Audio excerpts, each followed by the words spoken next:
I was scrolling through my Twitter timeline and came across this post that Professor Black Truth had posted up, and I could not. Let me repeat to you, I could not let this opportunity pass.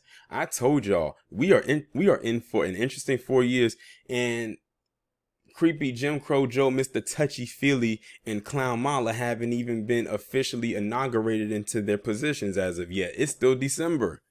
We still have over a month before the inauguration. And already, look at the title. More than 1,000 black women urge Biden to choose more black women for his cabinet, because they see that Biden is putting all these non-black women in positions. He got a few tokens here and there, but that's all they're going to get is a couple of tokens. That's it. But this is who they voted for. Remember, that is the slogan for 2020. Well, for the next 4 years. Let's put it that way. But let's go ahead and get into this. More than 1,000 influential black women on Monday signed an open letter to President-elect Joe Biden and Vice President-elect Kamala Harris, urging their transition team to consider and appoint more black women to hold positions in Biden's cabinet. First shared with CNN, it's the latest layer of growing pressure on Biden and Harris to diversify their administration. First off, let me address, sorry about that little pop-up that just came by. I don't know where that came from. But anyway, they are in for a rude awakening. But, like I said, this is who they voted for. The pair is set to meet with civil rights groups, including the NAACP, on Tuesday. The letter was spearheaded by black women from a cross-section of American life, like politics, business, sports, entertainment, and faith. You know what would have been funny? And I know that they won't do it, is if Joe Biden and Kamala Harris elected black men to positions that a lot of these black women are begging to try to get to, just to see, just to piss the gynocracy off just a little bit. But we know that ain't going to happen, just like we know that this isn't going to happen either. And it's a call for a return to the political feat achieved by black women nationwide when they secured the election for Biden in November. It is long past time that the effective, accomplished leadership of black women currently serving in areas of significant policy that impacts our nation are recognized and given full consideration for the statutory positions in your administration's cabinet, the letter states. Just as black women and black Americans were key to your election. Now listen to that. Words matter. Just as black women and black Americans, there they go again, the divide. They separated themselves from black people as a collective yet again. Let me read that. Just as black women and black Americans, as if they're two separate groups. This is why they continue to lose and will continue to lose. Well, let me rephrase that. This is why they're losing and will continue to lose. We're key to your election in November. We are key to the success of your administration and the implementation of your vision. Our community must see ourselves reflected in key leadership positions in recognition of our importance, the letter added. Well, here's the thing. Do they really want these positions because they're qualified, or do they want these positions because they're black? I'm leaning more towards the latter, because I'm willing to bet hardly none of the ones that they want to put in those positions are even qualified. Just like they got upset because Simone Sanders didn't get that press secretary position. Truth be told, she's not aesthetically pleasing. And I even talked to somebody about this. They said she runs her mouth too much. She talks too much. So they already know that she wouldn't even be a fit for that position. Because I don't even think, well, that woman is capable of lying a lot. After all, her and that Corinne Pierre woman, whatever her name is, basically gave Joe Biden cover when it came to that crime bill. I meant to say that in my triple P about her a couple weeks ago, but it is what it is. Biden, who pledged during the campaign to create an administration whose diversity reflects America, has already nominated 2 women in leadership positions, Linda Thomas Greenfield as U.S. Ambassador to the United Nations and Cecilia Rouse to the Lead Council of Economic Advisors. And that's probably all they're going to get. See, when they say that's why I said that diversity term, got to be careful with it, because that's a tricky word. But see, they out here begging for a job, and we knew that was coming. If you listen to, Professor Black Truth or the Black Authority, they talk about this all the time. They are campaigning for whatever biscuit crumbs they can scrape up out of the corner of the box, because they ain't getting the whole biscuit. Someone's already gotten to those, and they just trying to get the crumbs. The letter applauds these historic selections, but also cautions that they are not enough, outlining the glaring omissions in the most senior ranks. So not only are they upset up there, they're glad that they got these positions, but they're upset that they're not these top positions. They are upset because they're getting what I call filler spots. Basically, almost like a secretarial position. To remedy the gap, it suggests the names of a dozen black women to lead agriculture, commerce, education, energy, and justice departments, among others. So here's the thing. Black women, you want to know why many of you will not get positions like this? Because they've seen how you've ran your communities into the ground, and you want to help run the establishment into the ground? Oh no, nah, ain't happening. See, this is what happens when you go around talking about you strong and independent for the last I don't know how many years and buying into that feminist rhetoric and making the black community a matriarchal one. It is what it is. I know many of you don't want to accept it. It is what it is. They're not going to allow you to do what you've done in this community on a federal level. That's just facts.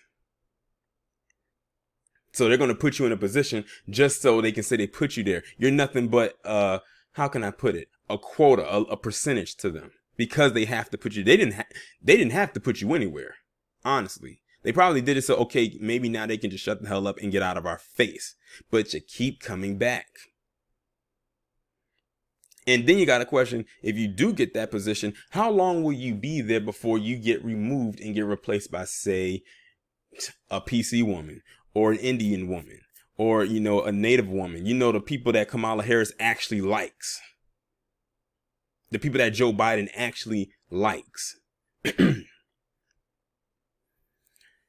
Let's see, where did I leave off? It says some of the names listed have already been reported to be under consideration by the transition team, such as Ohio Rep. Marsha Fudge for the Department of Agriculture and Atlanta Mayor Keisha. Oh God, please don't pick her. Keisha Lance Bottoms to lead the U.S. Department of Housing and Urban Development, along with not yet reported names like Dr. Anita Hill and Sherilyn Ifill, leader of the NAACP Legal Defense and Education Funds. And we need to like really examine and look into the backgrounds of these women. That's why I literally shrugged my shoulders when I heard or saw Keisha Lance Bottoms' name there, because we already know how she feels about black men. Remember what happened a few months ago, right? A source told CNN that Heather McTeer Tony is being considered for the Environmental Protection Agency, another cabinet level post. Considered doesn't mean that they'll actually get it. That just means that they are amongst the cast of characters that they are trying to siphon through to see who they'll pick. But 9 times out of 10, they may get one out of the bunch, if that. But to say that they're going to get all these people, and there it goes again with a lot of black women. It says more than 1,000 black women. They are literally trying to get in their face and tell them what to do just because they went out there and voted for them. Well, guess what? So did many other groups of people went out there and voted, but you don't see black men lining up to go and bang down their door to get a job. You don't see white people out there trying to get a job. It's only them. Only them. This is going to be the biggest slam door in the face moment ever for a lot of black women who voted for them. And I can't wait to see it. I'm just being completely and utterly honest, because we've been calling this for the last few months.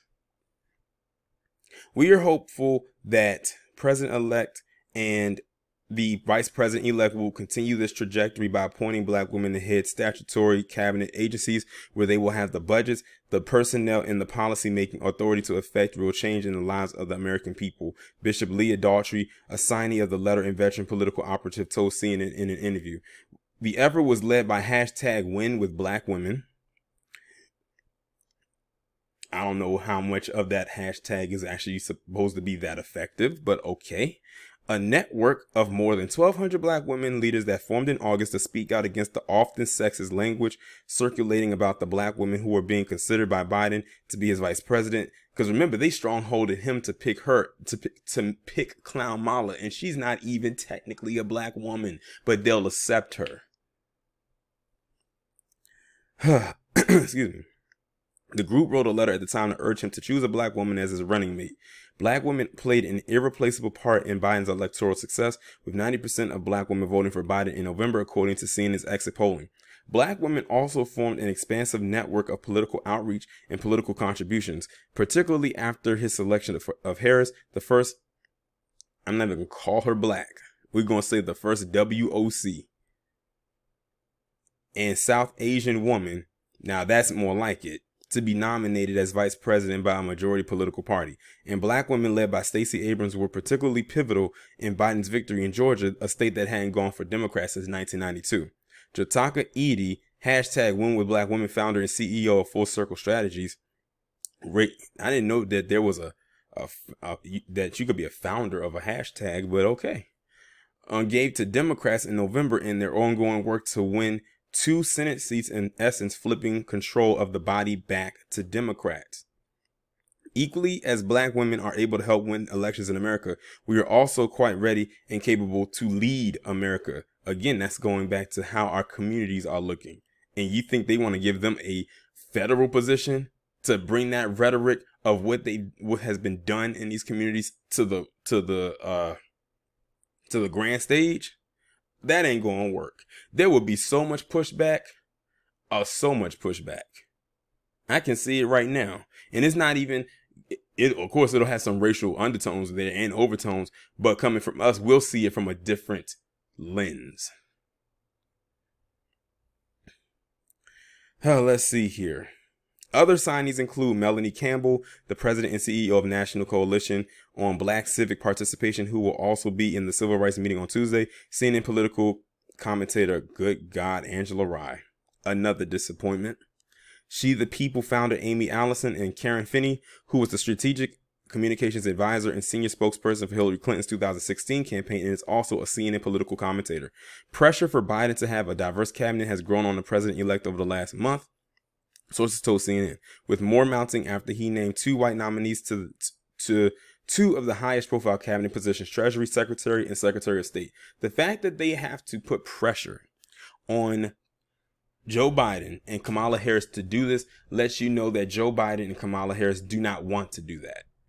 Because if they wanted to organically put black women in these positions, they would do that without black women being in their ear all the time. Just like when they pressured him to pick a black woman, quote unquote, and that's in huge air quotes, to be his running mate, means that he probably did not want to do that. And you had people saying, I don't know if him picking her would have been my first choice, but at the end of the day, that's his decision. Sources familiar with the matter told CNN that Biden will likely announce retired Army General Lloyd Austin, a black man, as his nominee for Defense Secretary on Tuesday. He officially announced Xavier Becerra as his pick for Health and Human Services Secretary after the Congressional Hispanic Caucus went public with their frustration over the handling of New Mexico Governor Lujan Grisham's consideration for a cabinet spot. Prominent black women say they want similar outcomes for their own pressure campaign. It's unfair and unrealistic to expect that Kamala Harris' race, gender, and lived experience will be the only one of its kind at the decision-making table, a source familiar with the transition matters said. The work that black women have put into this election cycle should net us a seat. Oh, really now? So you think just because you did something that millions of other Americans did to go and vote, which is your own choice, that guarantees you a seat at the table? Huh. So you don't have to be qualified, just be a black woman. See, I'm enjoying this. This is only the beginning of their disappointment. And see, after months of rhetoric that they have come out with this and saying, stuff like what Maxine Waters has said, how they treated Ice Cube and all other stuff, this is festering. I'm reveling in this. That's why I said I'm neutral with this thing. I'm on neither side. That's why I'm finding comedy in all of this. But it's actually pathetic at the same time, because it's almost like a dog scratching at the door to get in. That's literally what it looks like. Now watch one of them gynocratic gangsters gonna come to this video and say, he's over there calling us a bitch. He's over there calling us a dog. I didn't say you were a dog. I said, this is like a dog scratching to get in. And basically it is. You're trying to get into the big house. You're trying to have a seat at the table. For all your hard work. I didn't know it was that hard to drive to a poll and punch some buttons and click submit. But I guess that is a more strenuous task for some more than others. But like I said, you don't see black men or any other group of people who voted for them out here begging for a job. Just them. Because they had, this is also the fault of mainstream media for filling the heads of black women, saying that they're the backbone of the Democratic Party. Them saying that is also what leads to this kind of conversation. They really think they're going to get something just because they voted. No, that's not how it works. You have to be qualified for that.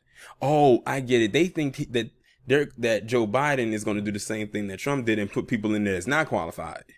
And you see how that worked, because what ended up happening within the first year, he started firing people left and right that weren't qualified. And some are still there that aren't qualified. Look at Ben Carson. This guy's a whole neurosurgeon while running HUD. Are you kidding me? They couldn't put him in a position that actually was relative to his doctorate skills or his surgeon skills. No, they put him over housing and urban development, a black guy. How stereotypical. But it's funny to me. I laugh at this. I really do.